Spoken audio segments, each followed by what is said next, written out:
सबकी क्लास। आज की क्लास में हम लोग को वाक्य रचना पढ़ना है, जिसमें हम लोगों ने कल पढ़ा था तो उसी का एक रिकैप लेते हुए चलते हैं। ठीक है, कल जो पढ़ा था एक बार वाक्य रचना। ठीक, वाक्य किसे कहते हैं? कौन बताए? ठीक, हाँ ठीक। अगर इसकी परिभाषा की बात करें हम, है ना, परिभाषा लिखें तो क्या है? शब्दों के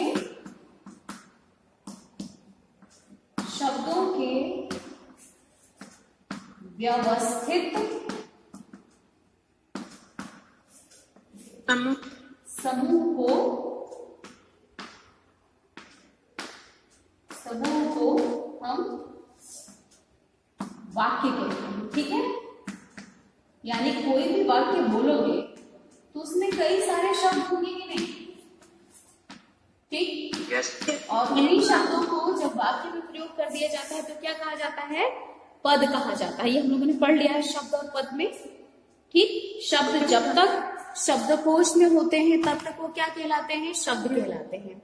लेकिन जैसे ही वाक्य में आते हैं तो वो किसी न किसी पद को धारण कर लेने के कारण या तो कर्ता होंगे, क्रिया होंगे या फिर कर्म होगा, है ना, उस स्थिति में वही क्या कहलाने लगता है? पद। क्लियर है? ओके, तो परिभाषा समझ में आ गई। अब हम लोगों ने पढ़ा था, इसके बाद क्या पढ़ा था? वाक्य के भाग, है ना, वाक्य के भाग पढ़े थे ना। कितने भाग थे? बताओ, कितने भाग पढ़े थे?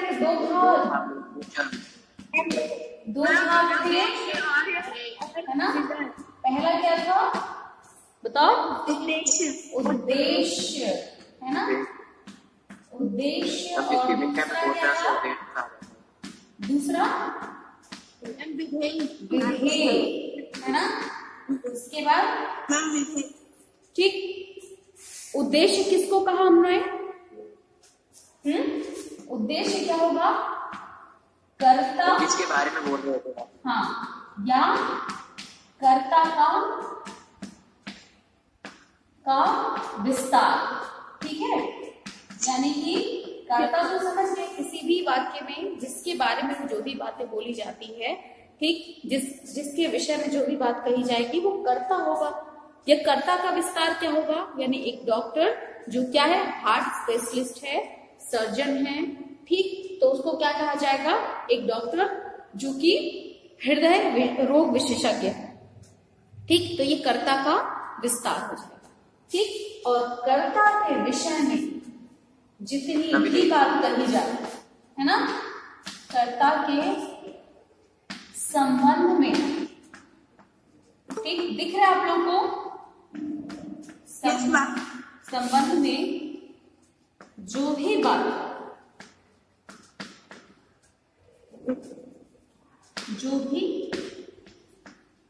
बातें लिखी जाए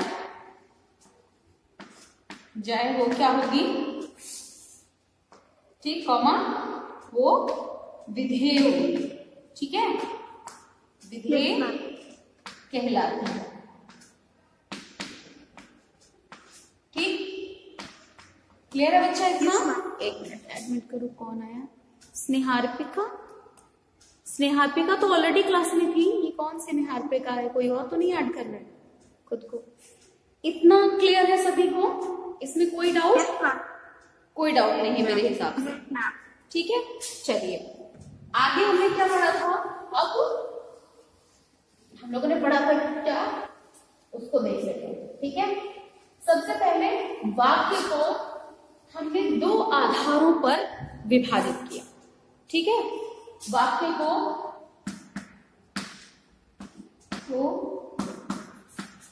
दो आधारों पर, ठीक है,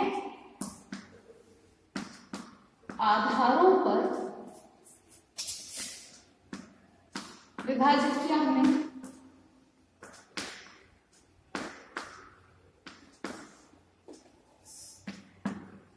किया गया है कि कौन कौन सा?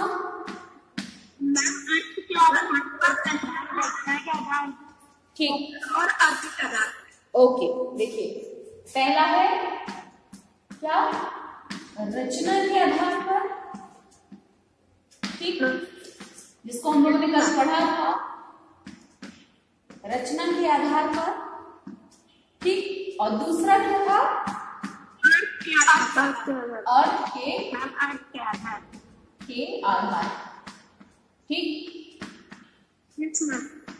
ये दो आधार थे, है ना, दो आधार थे, जिसमें कल हम लोगों ने रचना के आधार पर पढ़ लिया था, ठीक। अब रचना के आधार पर वाक्य के कितने भेद हैं, ठीक, बताओ। पहला है सरल वाक्य, कितने हैं, हाँ, सरल वाक्य, हाँ, टोटल 3 है, सरल वाक्य, मिश्र वाक्य और तीसरा संयुक्त वाक्य, ठीक है। तो सरल वाक्य हो गया, दूसरा हो गया हमारा क्या, मिश्र वाक्य, हाँ, मिश्र भी बोला जाता है इसको, और मिश्रित भी बोल दिया जाता है, ठीक है। तो कंफ्यूज मत होइएगा, ठीक। मिश्रित वाक्य, ओके। और तीसरा हमारा आ गया द पॉइंट, वो क्या है, संयुक्त वाक्य, ठीक, ठीक। अब इसमें हम लोगों ने क्या पढ़ा था, तीनों में सरल वाक्य में क्या होगा, एक कर्ता होगा और एक क्रिया होगी, ठीक। एक कर्ता होगा और वो उसमें एक ही क्रिया होगी, उसको हम क्या कहेंगे, सरल वाक्य कहेंगे। यही पढ़ा था ना, यही पढ़ा था या कुछ और पढ़ा था, एक बार पढ़ेंगे। परिभाषा क्या लिखी थी हमने, परिभाषा क्या पढ़ी थी हमने, बताइए सिद्धार्थ, स्नेहार्पिका बताओगे, क्या बता रहे? हाँ बताओ बताओ, सरल वाक्य की परिभाषा क्या पढ़ी थी हम लोगों ने, एक ही विधेय या उद्देश्य होता है तो उसे हम सरल वाक्य कहते हैं। बिल्कुल, विधेय या उद्देश्य, वही बात हो गई, मैंने बोला एक कर्ता होगा और एक ही क्रिया होगी, ठीक है। और हम लोगों ने विधेय और उद्देश्य को देखा, यानी कि उद्देश्य क्या है, कर्ता हमारा, और विधेय क्रिया, मतलब उसमें जितनी भी बातें कही जाए वो क्या होगी, विधेय होगी। तो सरल वाक्य में क्या होगा आपका, ठीक, रचना के आधार पर सरल वाक्य में एक ही उद्देश्य होगा, यानी एक ही कर्ता होगा और एक ही विधेय होगा। क्लियर है बेटा? Yes ma'am. इतना समझ में आ रहा है? दूसरा आता है मिश्र वाक्य, ठीक। मिश्र वाक्य में हम लोगों ने पढ़ा था क्या, कि मिश्र वाक्य में क्या होगा, एक मुख्य उपवाक्य होगा और उस पे आश्रित बहुत सारे उपवाक्य हो सकते हैं, है ना, बहुत सारे अन्य उपवाक्य हो सकते हैं, लेकिन इसमें शर्त क्या होगी, इसमें शर्त यह होगी कि वो सब उस पर आश्रित होंगे। पहले प्रमुख जो मुख्य उपवाक्य है उस पर आश्रित होंगे, यानी कि उन पूरे का अर्थ निकालने के लिए, पूरे वाक्य का अर्थ निकालने के लिए आपको पूरा वाक्य ही पढ़ना पड़ेगा, ठीक है। और दो उसमें वाक्य होंगे, लेकिन पहले वाक्य पे दूसरा आश्रित होगा। क्लियर है? Yes ma'am. जैसे हम लोगों ने कल एग्जाम्पल लिया था कि अध्यापिका ने कहा कि आज पढ़ाई होगी, ठीक। अब कहा कि से क्या होगा, अध्यापिका ने कहा कि से कोई अर्थ निकल कर नहीं आ रहा है ना, लेकिन जब हमने कहा पढ़ाई होगी तो आपको बात समझ में आ गई, ठीक है। इसमें किसी को कोई डाउट? No ma'am. कोई डाउट नहीं है, ठीक। तीसरा हमारा आता है संयुक्त वाक्य, ठीक। संयुक्त वाक्य जो है सबसे आसान है पहचानना, ठीक। ये किसी न किसी समुच्चय बोधक से क्या होगा, जुड़ा होगा, किसी न किसी कंजंक्शन से जुड़ा होगा, ठीक है। इसमें दो वाक्य होंगे, दो से अधिक भी हो सकते हैं, ठीक। दोनों और से, एवं से, इसलिए से जुड़े होंगे, लेकिन अगर आप उनको हटा भी देते हैं तो उन दोनों वाक्यों का अपना अपना एक स्वतंत्र अर्थ जरूर होगा, ठीक। जैसे हमने कहा कि स्नेहा ने खाना खाया, ठीक, और वो स्कूल गई, ठीक है। तो दो वाक्य है, हमने और से जोड़ दिया, लेकिन देखिए पहले वाक्य का भी अपने आप में अर्थ पूरी तरह से निकल रहा है ना, ठीक है। जहां हम दूसरा वाक्य कहते हैं कि और वो स्कूल गई, वो स्कूल गई, ये भी अपने आप में पूर्ण होता है। क्लियर है ये तीनों? रचना के आधार पर आप क्लियर हो गया? ये तीन हमारे हैं वाक्य, सरल वाक्य, मिश्र वाक्य और संयुक्त वाक्य। क्लियर है? ओके, अब लेते हैं आधार कौन सा? अर्थ के आधार। हाँ, वेरी गुड। अर्थ के आधार पर यहाँ पे कितने हैं? टोटल हमारे 8 वाक्य हैं, ठीक है। 8 सुन करके घबराने की बिल्कुल भी जरूरत नहीं है ना। हम इन सभी वाक्यों का प्रयोग ऑलरेडी करते हैं, पहले से करते हैं, बस आज उसका नाम जान जाएंगे, ठीक। हम और आप है, जितनी भी बातें भी कर रहे हैं किसी न किसी वाक्य में कर रहे हैं ना, और यकीन मानिए ये जो 8 प्रकार के वाक्य हैं उन्हीं में करते हैं हम बात, ठीक, ना इससे कम में ना इससे ज्यादा में। क्लियर है बच्चा? चलिए अब लिखते हैं अर्थ के आधार पर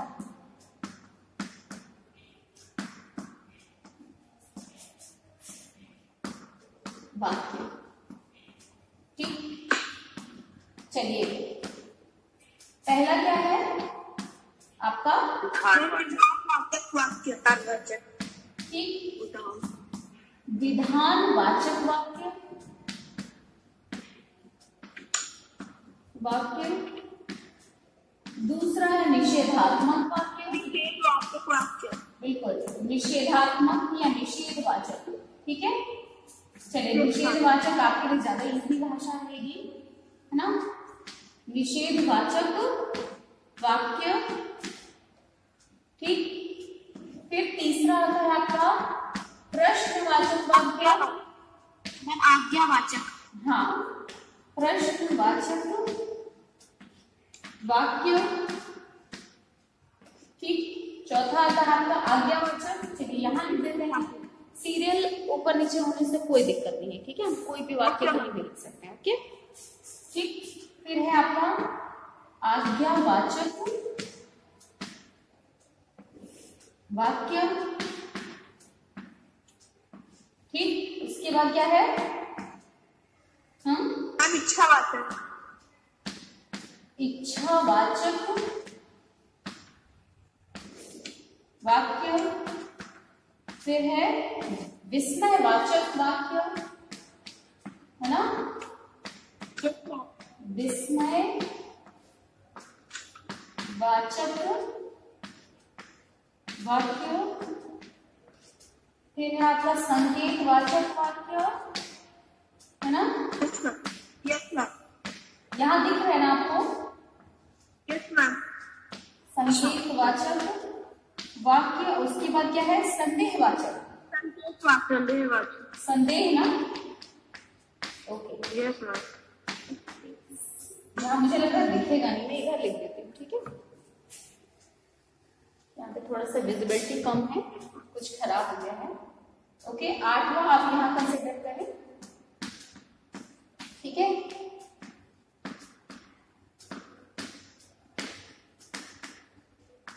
संदेहवाचक वाक्य, ठीक है, ओके। सॉरी, अब देखिए पहला आता है आपका विधानवाचक वाक्य, ठीक। क्या पढ़ा था कल हम लोगों ने? विधानवाचक वाक्य किनको कहेंगे?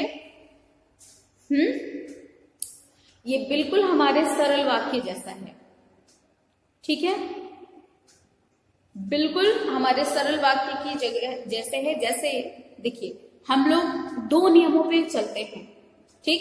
हम लोग ही धरती पे 2 नियमों के ऊपर चलते हैं। एक है विधि का विधान, यानी ईश्वर का विधान, ठीक है। ईश्वर के नियमों पे ही तो चलते हैं ना, ईश्वर से अलग होकर चल सकते हैं क्या? नहीं चल सकते। और दूसरा भारत का संविधान, है ना। तो विधि में जो लिखा है, ठीक है, यानी कि एक तरह से यूनिवर्सल ट्रुथ, जैसे सूर्य जो है पूरब से उदित होता है, ये यूनिवर्सल ट्रुथ है ना। यस मैम, है ना। सार्वभौमिक सत्य है ना। किसी भी दिन वो पश्चिम से ना तो कभी उगा है और ना उगेगा, ठीक। मुझे तो ऐसा ही लगता है, आप लोगों को भी ऐसा ही लगता है ना या किसी को लगता है उग सकता है? No ma'am. नहीं ना, नहीं उग सकता है ना, पूरब से उगता है और वही से उगेगा। ठीक, तो ऐसे वाक्य जिसमें हम अपनी बात को सीधे सीधे कह देते हैं, कल हम स्कूल आए थे, है ना, कल हमने खाना खाया था, कल हमने किताबें पढ़ी थी, इस तरह का वाक्य जो है, ठीक, जो बिना किसी एक्स्ट्रा एक्सप्रेशन के जो हम बोलते हैं, ठीक, और जो यूनिवर्सल ट्रुथ है, जो सार्वभौमिक सत्य है, ऐसे वाक्यों को हम किसमें रखते हैं? विधानवाचक वाक्य में रखते हैं। ठीक है। दूसरा है निषेधवाचक वाक्य, है ना। निषेध, आप लोग कहीं जाते होंगे पब्लिक प्लेस पे तो आप पढ़ते होंगे प्रवेश निषेध, पढ़ा है? क्या मतलब होता है उसका? यानी आप वहां एंटर नहीं कर सकते, आपको वहां जाने की मनाही है। ठीक सॉरी। तो ऐसे वाक्य जिसमें किसी काम के ना करने, ना होने या मना करने का भाव हो, ठीक है, उसको हम क्या कहेंगे? निषेधवाचक वाक्य, है ना। जैसे मैं आज तुमको नहीं पढ़ाऊंगी, क्या होगा? कौन सा वाक्य होगा? निषेधवाचक। क्यों? क्योंकि इसमें मैं मना कर रही हूँ किसी चीज को, किसी काम को करने या होने के लिए। क्लियर है? समझ में आ गया इतना? ओके। ठीक। तीसरा आता है आपका प्रश्नवाचक, है ना। बड़ी दोस्ती आपकी ना इससे, पहचानते इसको? Yes ma'am. है ना, इसको पहचानते हैं ना आप सभी? ठीक, क्या, कहाँ, कब, कैसे, है ना। और कभी कभी गलती से कभी किसी छोटे बच्चे के पास बैठ जाओ, है ना, तो उसको समझ जाओ दुनिया की सारी जिज्ञासा उसके पास होती है कि नहीं? इसीलिए कहते हैं ना कि छोटे बच्चे ज्यादा बुद्धिमान होते हैं। क्यों? क्योंकि उनके भीतर जिज्ञासा होती है, जाने की इच्छा होती है। और जैसे जैसे हम बड़े होते जाते हैं, क्या होता है? हमारी जिज्ञासा जो है शांत होती जाती है ना। कई बार तो कोई हमें कुछ अच्छी बात बताने की भी कोशिश करता है, हम बोलते रहने दो, अभी चुप रहो, है ना। लेकिन छोटे बच्चे जो है क्वेश्चन मार्क होते हैं पूरे, है ना। जितनी देर आपके पास होंगे प्रश्न पूछते रहेंगे। यानी ऐसा वाक्य जिससे किसी प्रश्न पूछने का भाव हो, है ना। क्या तुमने काम किया? क्या तुम वहां गए? है ना। क्या तुमने अपना होमवर्क किया? ठीक, ऐसे वाक्य में क्या होगा? प्रश्न चिन्ह। इवन आपके प्यारे टीचर्स भी आपकी कॉपी में जब आप काम कंप्लीट नहीं करते, है ना, या कोई क्वेश्चन इनकम्प्लीट छोड़े रहते हो, वहां पे ये क्वेश्चन मार्क सुंदर से बना दिया जाता है, बनाया जाता है ना, और आप अच्छी तरह से समझ जाते हैं इसका क्या मतलब है। हाँ, मतलब समझ जाते हो ना, क्या होता है बताओ? मैम इसका मतलब होता है कि यहाँ पे क्यों नहीं लिखा गया है, यहाँ पे क्यों नहीं लिखा गया है, या इसमें कुछ कमी है जिसको सुधारने की आवश्यकता है। क्लियर बच्चों? फिर आता है आपका आज्ञावाचक वाक्य। ठीक, आज्ञा या ऑर्डर, है ना। अब देखिए ऑर्डर में यहाँ पे थोड़ा सा समझने की जरूरत है। ठीक, आज्ञा हम बड़ों को भी देते हैं और छोटों को भी देते हैं। ठीक, अब आप सोचेंगे कि ऑर्डर तो सिर्फ छोटे को दिया जाता है, बड़े को कहाँ दिया जाता है? दिया जाता है कि नहीं? yes, आप बोलते हैं ना मैम प्लीज हमें सिलेबस सेंड कर दीजिए, हाँ, प्लीज सेंड द लिंक, ऐसे मैसेज आते हैं ना। yes, है ना। मम्मी को बोलते हो ना प्लीज एक गिलास पानी ला दीजिए, तो आप क्या कर रहे हैं? आप उनसे आज्ञा ही दे रहे हैं, लेकिन क्या है, बड़ों को आज्ञा देने का तरीका अलग होता है। वही छोटे से मांगेंगे तो क्या बोलोगे बताओ? अपने छोटे भाई बहन से पानी मांगते हो, कैसे मांगते हो? हाँ मैं वो अलग तरीके से मांगते हैं। हाँ, वो तरीका बताओ जरा, कौन सा तरीका होता है? I want to know. गंदा तरीका होता है बहुत ज्यादा। गंदा तरीका, ए पानी ले आ, है ना, ऐसा बोल देते हैं। नहीं नहीं, कई बार हम अपने छोटों से भी, है ना, हम अपने छोटों से भी अच्छे से बोलते हैं। मैं इसीलिए तुम लोग की मानसिकता जानना चाह रही थी। क्यों? छोटे से प्यार से नहीं बोल सकते तुम लोग? छोटों से भी प्यार से बोला जा सकता है ना, कि प्लीज मेरे लिए एक गिलास पानी ला दो, नहीं बोल सकते, है ना। मैम प्लीज कौन बोलता है? हाँ, क्या होता है? प्लीज कौन बोलता है मैम? अच्छा, ओके, प्लीज प्लीज नहीं बोलते हो? अच्छा, तो लेकर भी आएंगे। ओ अच्छा अच्छा, चलो तुम लोग का हिसाब किताब अलग होगा। मतलब आज्ञा देना, जैसे देखो हम अपने से छोटे को, जैसे तुम्हारा बर्थडे पार्टी है मान लो, ठीक है, तुम्हारा बर्थडे पार्टी है ठीक, जिसमें तुमको लोगों को क्या करना है, इनवाइट करने जाना है, ठीक है। अब इनवाइट करने जाओगे तो तुम अपने दोस्त को कैसे इनवाइट करते हो, बताओ जरा। मेरे बर्थडे पार्टी है, मेरा बर्थडे पार्टी आ जाना। हाँ, मेरा बर्थडे पार्टी आ जाना, ठीक है, उसमें कोई फॉर्मेलिटी कुछ नहीं होती। लेकिन अब अगर आप किसी दादाजी को गए हैं, पड़ोस के दादाजी हैं जिनको आप इनवाइट करने गए, तो उनको क्या बोलते हो? मेरे बर्थडे में आइएगा। हाँ, मेरे बर्थडे में आइएगा, आप आएंगे, हाथ जोड़कर उनसे विनती करते हैं कि यदि आप अपना कीमती समय निकालकर हमारे बर्थडे में आएंगे तो हमको बहुत अच्छा लगेगा, है ना। तो आप उनको भी आज्ञा, लेकिन क्या कर रहे हैं, बहुत ही तमीज से बहुत ही तमीज से। तो हमारा आज्ञा देने का जो है ऐसे वाक्य जिससे हम लोग किसी को कुछ काम करने के लिए कह रहे हैं, ठीक है, तो उसको क्या कहेंगे, आज्ञावाचक वाक्य कहेंगे। क्लियर है बेटा? ओके। फिर आता है आपका इच्छावाचक वाक्य, ठीक, जिसमें हम अपनी इच्छा को जाहिर करते हैं। अक्सर जब सदा सुखी रहो, खुश रहो, प्रसन्न रहो, तुम्हारा प्रमोशन हो जाए, तुम अच्छे नंबरों से पास हो जाओ, ये सब क्या है, इच्छा है ना। इच्छा है ना। तो जब हम किसी को क्या पूछ रहे हैं, आज्ञा और आदेश दोनों का अर्थ समान। हाँ बेटा, आज्ञा और आदेश दोनों का समान ही मतलब होता है, ठीक है।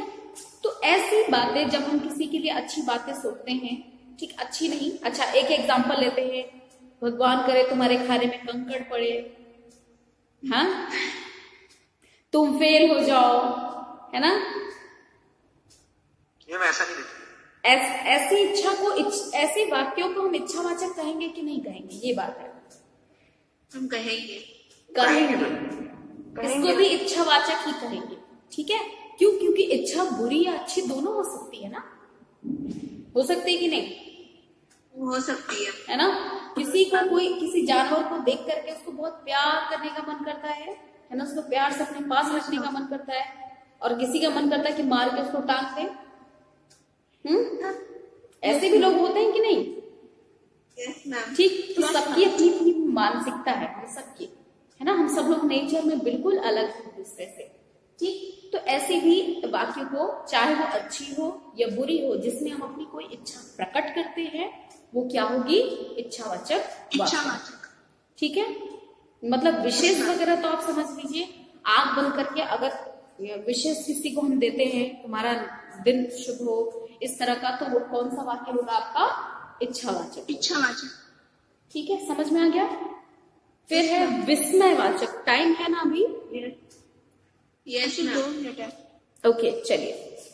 फिर है विस्मयवाचक, सबसे आसान, एक्सक्लेमेटरी मार्क, ये, आहा कितना सुंदर मौसम है, आहा कितनी सुंदर खिली धूप निकली है ना। तो क्या है, प्रसन्नता के भाव है ना इसमें। ओह बहुत बुरा हुआ, क्या ऐसा हो गया, है ना। तो विस्मय कब होता है, जब हम कोई चीज एक्सपेक्ट नहीं कर रहे हैं, ठीक, उम्मीद से बढ़कर या घटकर कोई ऐसी खबर सुनते हैं, तो हमारा जो एक्सप्रेशन होता है, ठीक है, क्या ऐसा हो गया, बड़े दुख की बात है ना, क्या ऐसा हुआ, बहुत खुशी की बात है ना। तो क्या है, हमारा एक्सप्रेशन जो है वो नॉर्मल से थोड़ा बढ़कर होता है, ठीक, आश्चर्यचकित हो जाते हैं, विस्मृत हो जाते हैं, ठीक, विस्मय हो वाचक वाक्य ऐसे को कहा जाता है, ठीक है, ऐसे वाक्यों को। क्लियर है? Yes ma'am. ओके।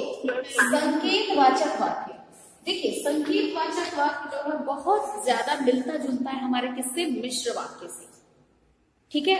यहाँ पे दो वाक्य होंगे, ठीक है, दो वाक्य होंगे, पहले वाक्य पर दूसरा वाक्य निर्भर होगा, ठीक है, और पहले वाक्य और दूसरे वाक्य के मिले बिना उस पूरे वाक्य का अर्थ नहीं निकलेगा, ठीक है। संकेत देना मतलब एक घटना पे जो है दूसरी घटना डिपेंड होती है ना। अभी थोड़ा हौच-पौच लग रहा है ना, एग्जाम्पल सुनो। अगर तुम पढ़ाई करोगे तो परिणाम अच्छे होंगे, ठीक। अब यहाँ दो बातें कही गई ना, पढ़ाई करना अलग है और परिणाम आना अलग है, लेकिन दोनों एक दूसरे पर निर्भर है कि नहीं? आपका परिणाम निर्भर है किस चीज से? आपकी पढ़ाई करने पे। ठीक है, वर्षा होगी तो फसल अच्छी होगी, है ना? तो क्या है, बारिश पे डिपेंड करता है क्या? आपकी फसल। क्लियर है बच्चे? यस। तो ऐसे वाक्य जिसमें दो वाक्य होंगे लेकिन दोनों क्या होंगे, एक दूसरे पे डिपेंडेंट होंगे। समझ में आया? यस। आ गया ना? पक्का आ गया? आगे बढ़ सकते हैं। लास्ट हमारा रह गया है और टाइम भी ओवर होने वाला है। Excuse me ma'am. हाँ बोलो बेटा। मैम अलका मैम ने सेंड द लिंक। हाँ हाँ बेटा, बस मुझे 1 मिनट और दे दो तो I will wind up this. Okay, yes ma'am. सिर्फ 1 मिनट लगेगा इसमें। संदेहवाचक, ठीक, ऐसे वाक्य जिसमें किसी कार्य के होने या ना होने का संदेह हो, ठीक है, ऐसे को हम संदेहवाचक कहेंगे। ठीक है, शायद कल वर्षा होगी, शायद हम दिल्ली जाएंगे, है ना, शायद ये काम होगा, है ना। तो ये क्या है, इसमें संदेह है, हो भी सकता है और नहीं भी हो सकती, है ना। बादल छाए हैं, शायद बारिश होगी, लेकिन क्या हर बादल बरसता है क्या? नहीं ना, कुछ बादल बरसते हैं और कुछ बिना बरसे ही चले जाते हैं। तो क्या है, वहां पे संदेह है किसी की काम को करने में, किसी ऐसे वाक्य जिसमें किसी कार्य के होने या करने में संदेह प्रकट हो। ठीक है, मतलब कि हो भी सकता है और नहीं भी हो सकता है। ऐसे वाक्य को हम क्या कहेंगे?